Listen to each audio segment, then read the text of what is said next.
മലയാളത്തിന്റെ സ്വകാര്യ അഹങ്കാരമാണ് നടൻ മമ്മൂട്ടി. 50 വർഷത്തോളം നീണ്ട തന്റെ അഭിനയ ജീവിതത്തിൽ വ്യത്യസ്തമായ കഥാപാത്രങ്ങളിലൂടെ ഏവരെയും അമ്പരപ്പിക്കുകയാണ് അദ്ദേഹം. സിനിമയ്ക്ക് ഒപ്പം തന്നെ പുതുപുത്തൻ ഫോട്ടോകളിലൂടെയും മമ്മൂട്ടി ആരാധകരെ ആവേശത്തിലാഴ്ത്താറുണ്ട്. അത്തരത്തിലൊരു ഫോട്ടോയാണ് ഇപ്പോൾ സോഷ്യൽ മീഡിയയിൽ ട്രെൻഡായി നിൽക്കുന്നത്. കൂളിംഗ് ഗ്ലാസ് ധരിച്ച്, തൊപ്പിവെച്ച്, സ്റ്റൈലൻ പാന്റും ഷർട്ടും ധരിച്ച് നിൽക്കുന്ന മമ്മൂട്ടിയാണ് ഫോട്ടോയിൽ ഉള്ളത്. സിംഗപ്പൂരിൽ നിന്നുമുള്ളതാണ് ഫോട്ടോ. ചരിത്രപ്രസിദ്ധമായ മെർലിയൻ ലയൺ ഫിഷ് പ്രതിമയുടെ അടുത്ത് സൈഡ് പോസിലാണ് മമ്മൂട്ടി നിൽക്കുന്നത്. ഫോട്ടോ പുറത്തുവന്നതിന് പിന്നാലെ നിരവധി പേരാണ് കമന്റുമായി രംഗത്ത് എത്തിയത്.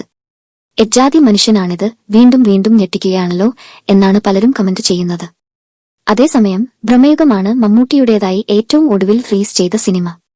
ആദ്യ ദിനം മുതൽ മികച്ച മൗത്ത് പബ്ലിസിറ്റി ലഭിച്ച ചിത്രം 60 കോടി അടുപ്പിച്ച് കളക്ഷൻ നേടിയിട്ടുണ്ട്. ടർബോ ആണ് വരാനിരിക്കുന്ന മമ്മൂട്ടി ചിത്രം. വൈശാഖ് ആണ് സംവിധാനം.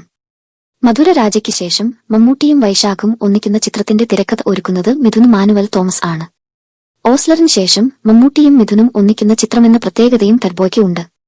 ആക്ഷൻ കോമഡി ഗണത്തിൽ ഒരുങ്ങുന്ന ചിത്രം മെയിൽ റിലീസ് ചെയ്യുമെന്നാണ് അനൌദ്യോഗിക വിവരം.